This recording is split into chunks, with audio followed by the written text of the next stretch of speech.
Hey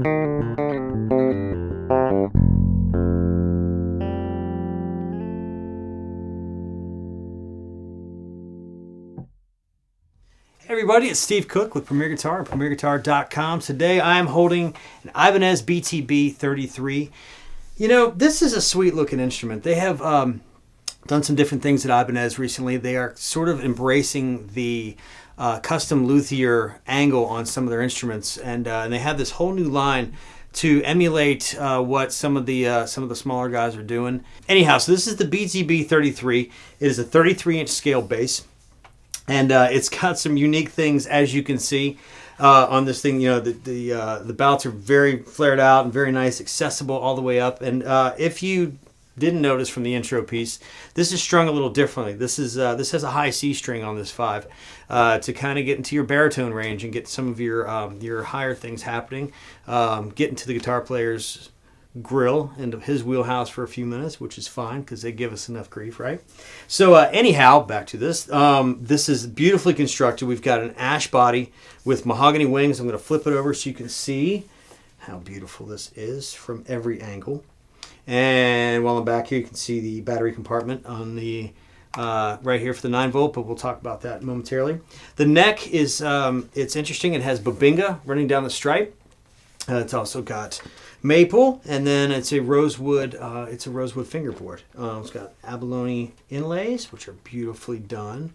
It's got matte black light tuners, and then anchoring this bass is a Monorail V Bridge, which is interesting because basically these are 5 individual pieces that are extremely versatile as far as your height and as far as your intonation, and rock solid, and has a little mass back here. This big white elephant in the room is sort of it's not a new feature, but it's an interesting feature. It's called a finger ramp. And the premise behind the finger ramp is to make you play faster, or help you play faster. I won't say make you, but help you play faster, because what happens is as we dig in this area right here, I'll demonstrate right here, as you dig in really fast, your fingers sort of slide down and tend to get hung up. And it's all subject to technique and so completely wide open. But the finger ramp helps this because you have sort of a surface, just like being over a pickup without having the pickup noise, having a surface in which to play. So you're not really getting lost and pushing these things down. Like if you were over here, you would be digging these things into the frets. Right here, you just dig in, and all you do is dig in faster. So we'll demonstrate that in 1 second as well. Let's talk about this EQ and these controls for a second. So we've got the master volume. We have a balance between these 2 great Bartolini pickups. We have a 3-band EQ. This is bass, cut and boost, mid-range, cut and boost, and then treble, cut and boost.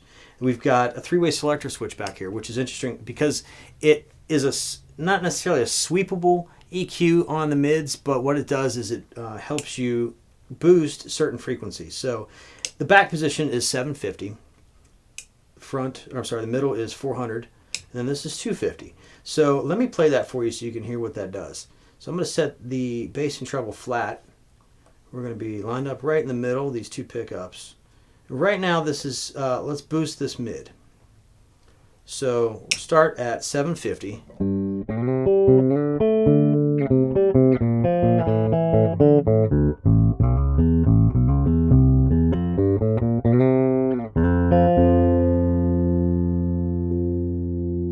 Here, change shape on the 400.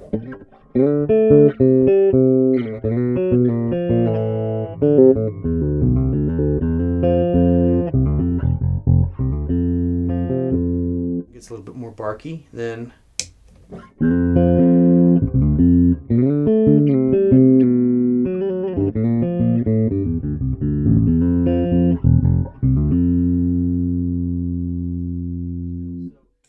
And that one gets a little bit more deeper still. So if you are having a problem fitting in the mix, or having a problem just in general finding that particular tone, you can use this to tailor to taste. And it's really nice that they give you sort of those extra parameters for frequencies. All right, let me show you one more cool feature on this bass. The locking input jack, very alembic, old school 70s style. But you know, this helps everybody because I know I've ripped my my 1/4 inch cable out unknowing several times, so that definitely helps. So that's a pretty cool feature they built into that as well. And while I have this profiled here, let's look at that. You could see the beautiful carved top that they put on this all the way around, this nice beveled edge. Pretty sweet. So starting dead center all the way around as we are.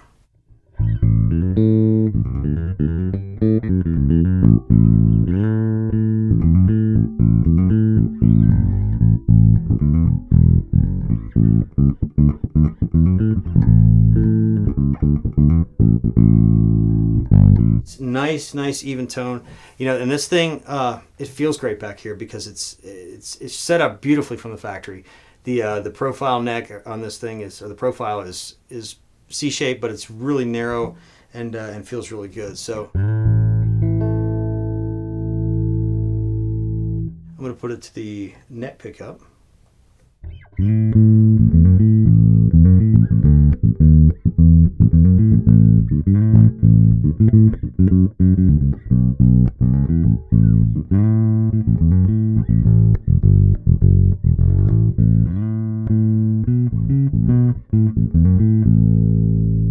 It's got a big, warm, beefy sound, which is great. Let's add a little bit of this EQ business here.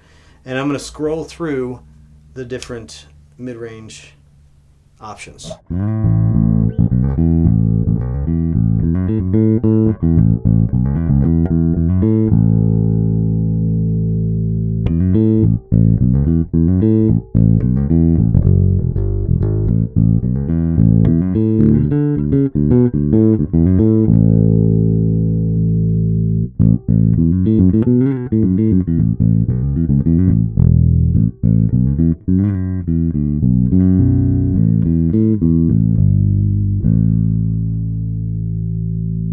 Now let's roll this back to the bridge pickup.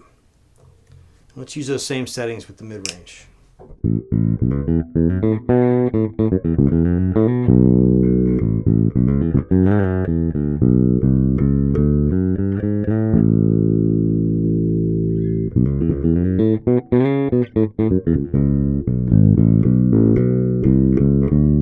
A really nice growl.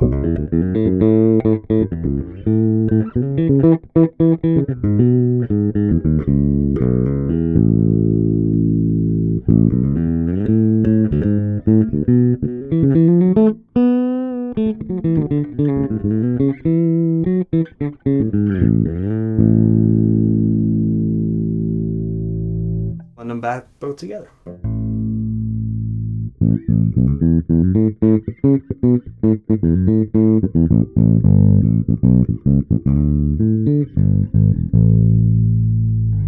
All right, so let me even out this EQ and go high because that's why it's here.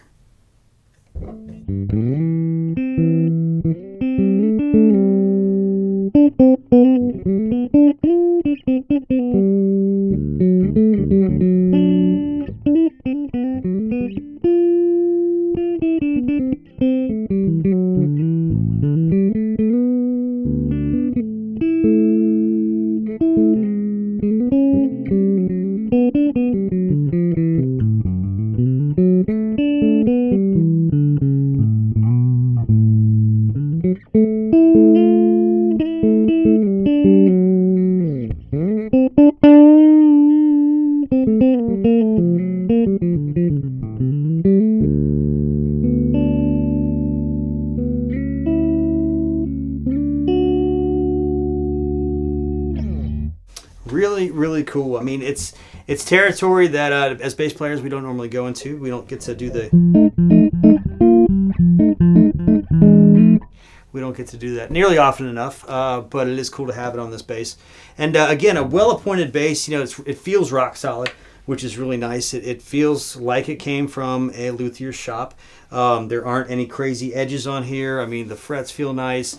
All the seams are good. And really, Ibanez has stepped up their sort of custom shop game to bring great tone woods and great build features at reasonable prices. So again, really, really neat all the way around. If you have a chance to play one of these, then please do. For Premier Guitar and PremierGuitar.com, this is Steve Cook. Thanks so much for checking this out. We'll see you soon.